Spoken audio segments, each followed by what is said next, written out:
to make their recommendations available at the end of their research.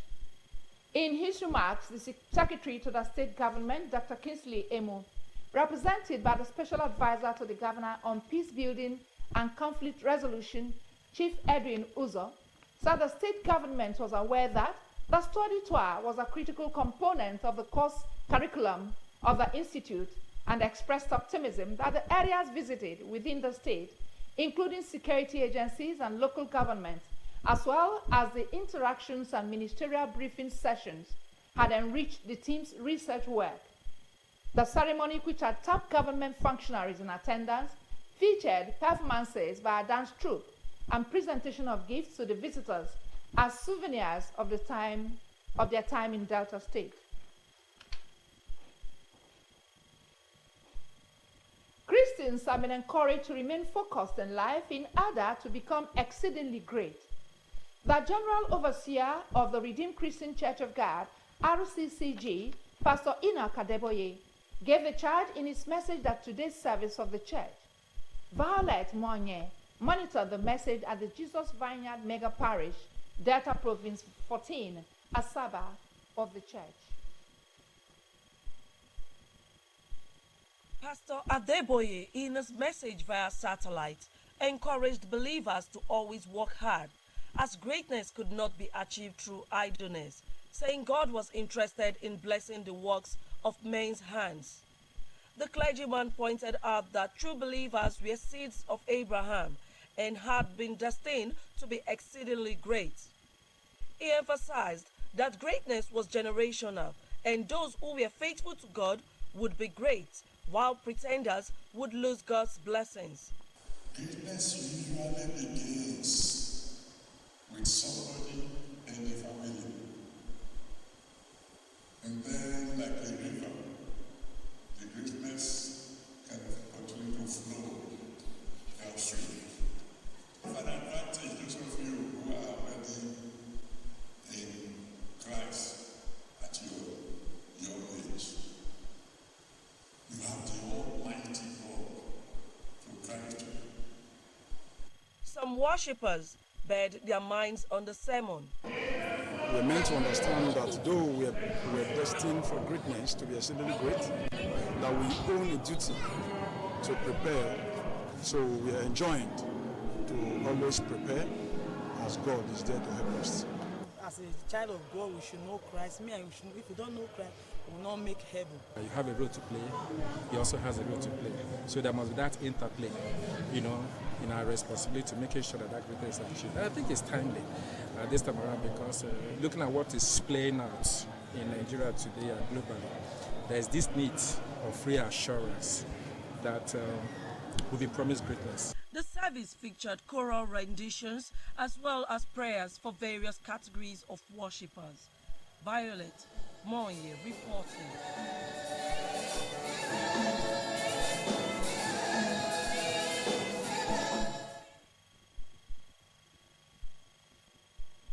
The Christian Association of Nigeria, CAN, has expressed strong support for ongoing peace efforts aimed at resolving the persistent violence plaguing the Middle Belt, with a focus on Plateau, Benue, and Gombe states. In a statement by its president, Archbishop Daniel Oko, CAN condemned what it described as brutal attacks and persistent violence in the region, calling the situation intolerable and demanding justice for affected communities. CAN urged Nigerians from all faiths, ethnic groups, and professional backgrounds to support peace efforts and avoid actions that might worsen the country's already fragile security climate. The Christian body reaffirmed its history of advocacy and humanitarian outreach, noting its recent visits to violence-hit communities in Plateau State, where CAN officials distributed palliatives and offered comfort to survivors, while promising to continue such visits in the coming days. It also warned against the spread of fake news, which could inflame tensions and deepen divisions in the country, and called for unity and mutual trust, urging Nigerians to embrace the teachings of the Bible, to love our neighbors and pursue peace with all. He further acknowledged ongoing diplomatic efforts, notably the engagement of U.S. Ambassador Richard Mills and called on international partners and local bodies, such as the Nigerian Inter-Religious Council, to intensify collaborative solutions. Reaffirming its commitment to a peaceful Nigeria, CAN stressed that religious and community leaders must not sit on the fence but take proactive steps to end the bloodshed. The federal government has called for the promotion of a flood-resilient environment across the country to prevent the dangers associated with flooding. The Permanent Secretary in the Ministry of Environment, Mr. Mahmood Kambari, made the call during the 2025 National Flood Awareness Campaign in Nyanya area of the Federal Capital Territory. Mr. Kambari, who was represented by the Director of Erosion, Flood and Coastal Zone Management in the ministry, Mr. Usman Bukani, noted that flooding remained one of Nigeria's most frequent and destructive natural disasters. He added that floods displaced thousands, damaged infrastructure, and disrupted economic activities, stressing that in recent years, climate change had intensified the frequency and severity of the phenomenon across Nigeria. Mr. Kambari advised residents to avoid indiscriminate waste disposal, warning that blocked drainages were a major cause of urban flooding. The National Health Insurance Authority, NHIA, has commenced on-the-spot assessment of the level of compliance with the new directives on the one-hour deadline for the issuance of pre-authorization code by health maintenance organizations. Based on the new guidelines introduced by the Director General and Chief Executive Officer of the agency, Dr. Kelechi Ohiri, facilities were mandated to continue with the provision of healthcare services to enrollees if pre-authorization codes from HMOs were delayed beyond 1 hour. In April, the agency implemented a new directive aimed at reducing delays in accessing healthcare services and enhancing patient care. It said the authorization of care and issuance of authorization codes by health management organizations would no longer exceed 1 hour from the time of request by providers, and healthcare facilities were to promptly submit requests for authorization codes to HMOs to mitigate service access delays to enrollees. In a statement by the Acting Director, Media and Public Relations, Mr. Emmanuel Ononopono, said to measure and ensure compliance with the directive in the Federal Capital Territory, our NHIA assessment and enforcement team conducted unscheduled visits to 2 prominent public hospitals in Abuja, the Federal Medical Center, Jabi, and the National Hospital, Abuja. The Nigerian Civil Aviation Authority,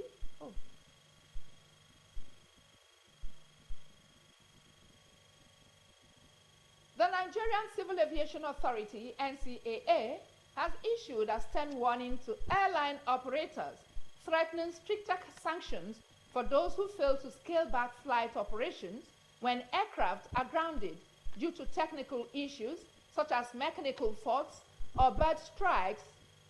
The Director of Public Affairs and Consumer Protection at the NCAA, Mr. Michael Achimogu, who gave the warning when he appeared on a television program, stressed that if, for instance, an airline grounded 2 of 5 aircraft, it must adjust its flight schedule accordingly and avoid selling tickets for unserviceable routes. He warned that non-compliance could result in harsher penalties than in previous years. The warning followed a separate development concerning Airpeace, which was summoned by the Directorate General of Civil Aviation, DGCA, due to ongoing complaints of chronic flight delays and cancellations.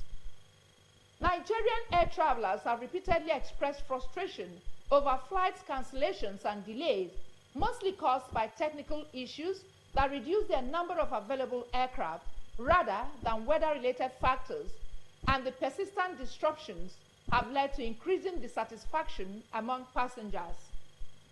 The increased scrutiny and stricter enforcement by the NCAA comes as the authority is focusing on improving the reliability of Nigeria's aviation sector, addressing both the technical capacity of airlines and their ability to meet passenger demand without causing widespread disruptions. No fewer than 95 suspected cultists have been arrested by the Edo State Police Command following deadly clashes among members of the Mafites, Eye and Aye confraternities.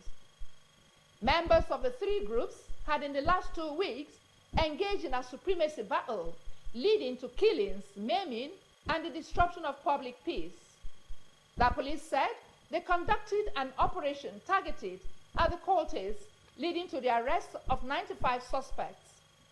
In a statement by the command spokesman, Mr. Moses Yamu, the police said 64 of the suspects have been remanded following their alignment in court, while investigation continued on the remaining suspects. Mr. Yamu said the arrested suspects belong to the Mafites, Eye and Aye confraternities, battling for supremacy. The Commissioner of Police, Mr. Monday Abonika, advised parents and guardians to keep tabs on the activities of their wards to curb cultism. As part of efforts to uphold transparency, promote accountability, and enhance public access to information, the Federal High Court of Nigeria has established the Freedom of Information FOI desk. A statement by the Director of Information of the Court, Mrs. Catherine Christova, which confirmed the development, explained that the step was in line with the commitment of the court not to keep anybody or organization in the dark on its day-to-day activities. The statement said the Information FOI desk was created to serve as a central point for receiving inquiries from journalists and members of the public, submitting letters, formal FOI requests, and related correspondences. It said the desk would also serve as a veritable platform for providing guidance on accessing public records and information in line with the Freedom of Information Act. According to the statement, the desk, located at the Federal High Court headquarters in Abuja, is fully staffed with trained personnel to assist individuals and organizations seeking information about the court's activities, decisions, and operations, while ensuring compliance with legal and procedural requirements. It advised those seeking information about the court to always visit the Information and FOI desk during official working hours. A new Customs Area Command at the Snake Island Integrated Free Zone, SIIFZ, is to be established following an official visit to the facility recently by the Controller General of Customs, Mr. Adewale Adeniyi. Mr. Adeniyi, during the visit, expressed delight at the level of investment made on the island. According to him, the service was in the final stages of documentation to establish a dedicated command at the free zone, which will enhance operations and strengthen regulatory presence.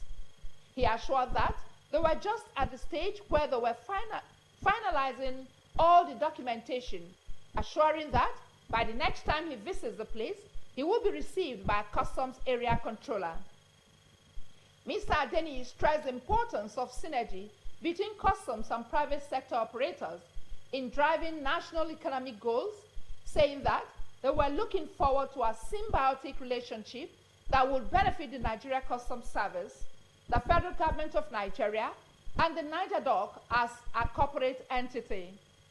The managing director of SIIFZ, Mr. Samuel Akorede, in his remarks, expressed appreciation for the service's support and highlighted the significance of the visit to the zone's operational growth. He stated that the coming of the Controller General of Customs was going to add a lot of value and enjoy the support of customs officers that were working with them and those that came to carry out some operations. The Anambra State government has announced slight adjustments to traffic flow and commuter schedules ahead of President Bola Tinubu's visit to the state on Thursday this week. A statement by the State Commissioner for Information, Mr. Lomefo, urged the people to cooperate with security agencies and other relevant authorities in the state in the build-up to the president's historic visit. That statement enjoined the people to show understanding, cooperation, and support in ensuring a hitch-free and memorable visit by the president. It said during the historic visit, Mr. President would commission some projects completed by the government of Professor Chukwuma Soludo, showcasing the state's progress and development under his administration. It was a gathering of entertainment talents and an unforgettable night of good music as Mr. Emmanuel Okonkwo and Cupid Empire, in collaboration with Eloza Group, organized an Emmy Sachs Cupid Feast to celebrate talent, passion, and creativity. The event held at the Dome Event Center, Asaba. Henry Unogwa reports.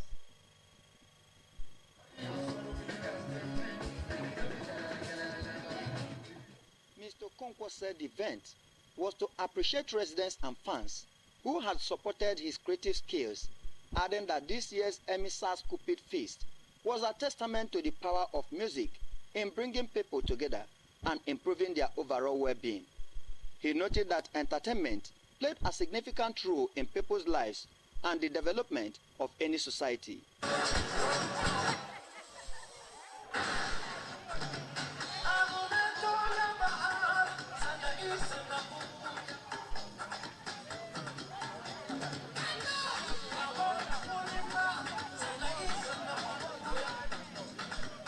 Mr. Okonkwo said music and entertainment had to reduce stress and anxiety and enjoined entertainers to be consistent in what they do. Love, because love breeds all that is beautiful, you know. Love is a beautiful thing. So I love to preach love in whatever I do. My horns, tunes of love, everything I do. The event featured performances by various skilled entertainers, including singers,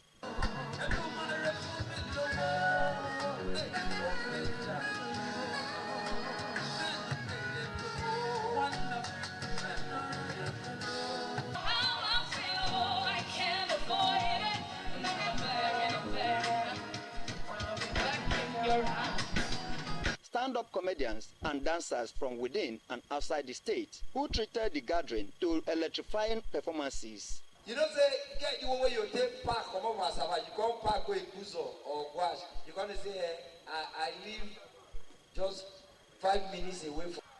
Between man and woman, who go first go to hell? Be honest, oh, now who? Man and woman, who God go punish? Eh?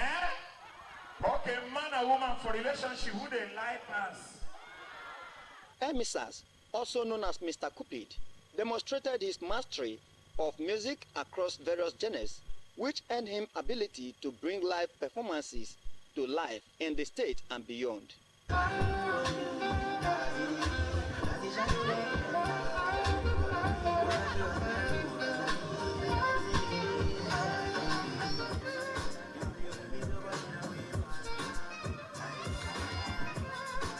Highlight of the event was the winning of a plot of land by Master Hilary Oboro, courtesy of Chrysler Real Estate Company Asaba.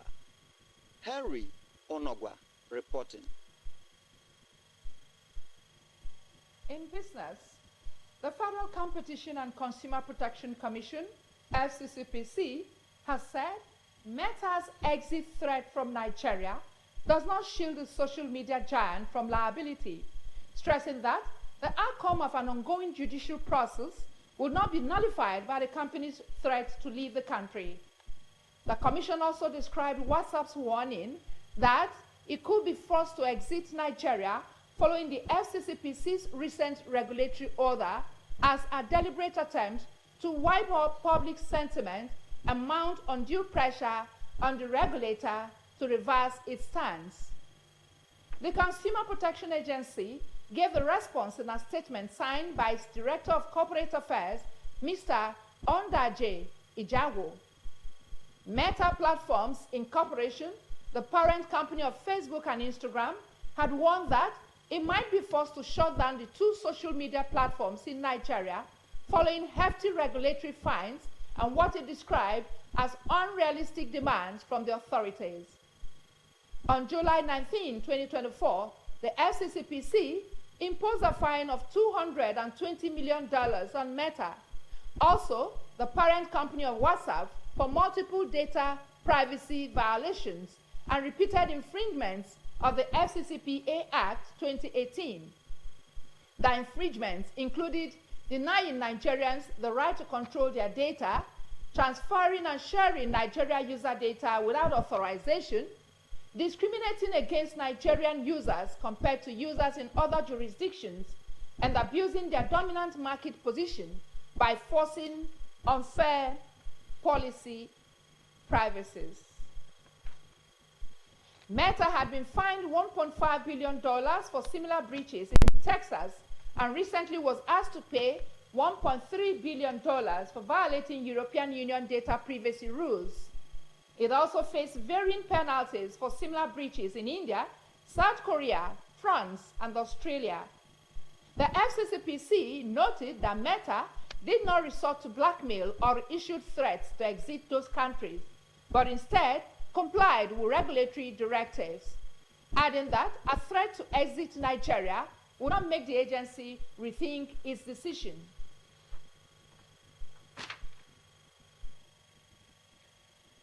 Governor Sheriff Oborevwori described the late retired Major General Paul Ufoma Omu as an extraordinary patriot and statesman whose contributions to nation building were worthy of emulation.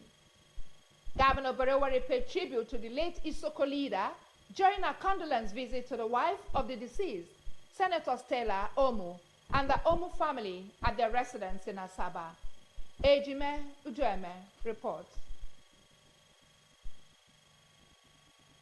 According to the governor, General Omu, who passed on recently, was a man of immense influence whose contributions to the growth and development of the nation were unparalleled.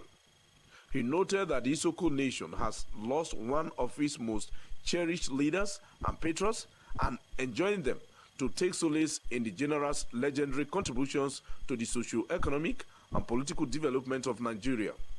The governor said the death of General Omu was very sad and shocking because it was unexpected. I'm going to miss him. My condolence to the entire family and He affirmed that he lived a truly remarkable life and served as the military governor of the former southeastern region from 1975 to 1978.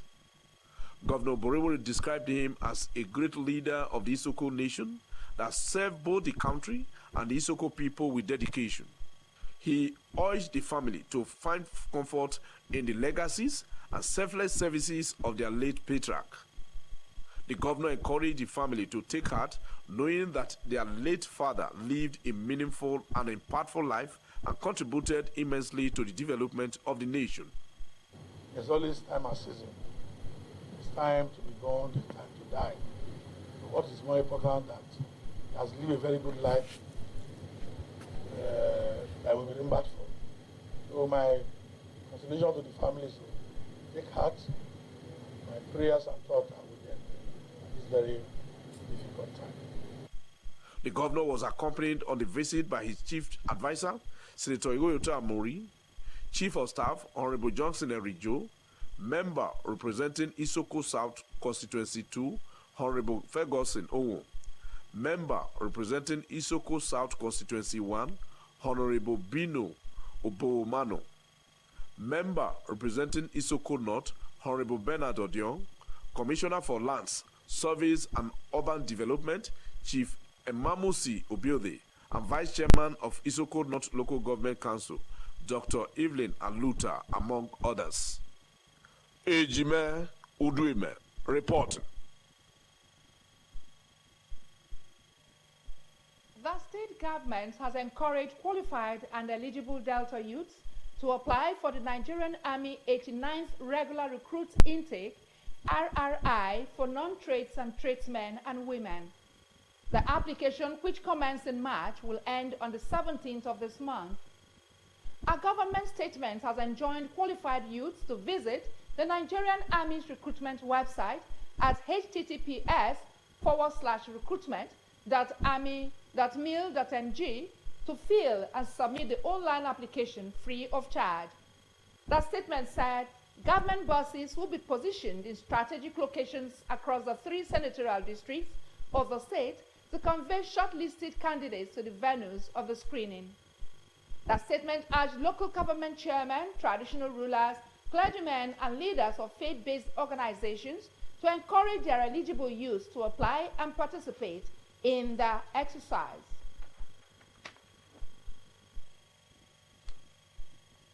Flying Eagles head coach Aliu Zubairu has hinted he will, after restarting X1 for tonight's 2025 Africa Under-20 Cup of Nations Group B clash with Morocco. The 7-time champions were impressive in the 1-0 victory over Tunisia on Thursday. Despite the victory, Zubairu is still willing to make a couple of changes to the starting line-up against the Moroccans. The gaffer also said he expects his team to put up a better performance against Morocco. Today's match encounter is slated for 7 p.m. Nigerian time. They would have started by now. And now to our thought for the day.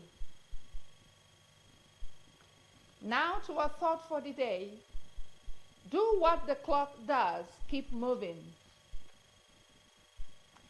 And on that note, we'll conclude a news segment of Dateline. I have been your anchor, Princess Modi. Yes, that's my name. Have a beautiful night rest. Good evening.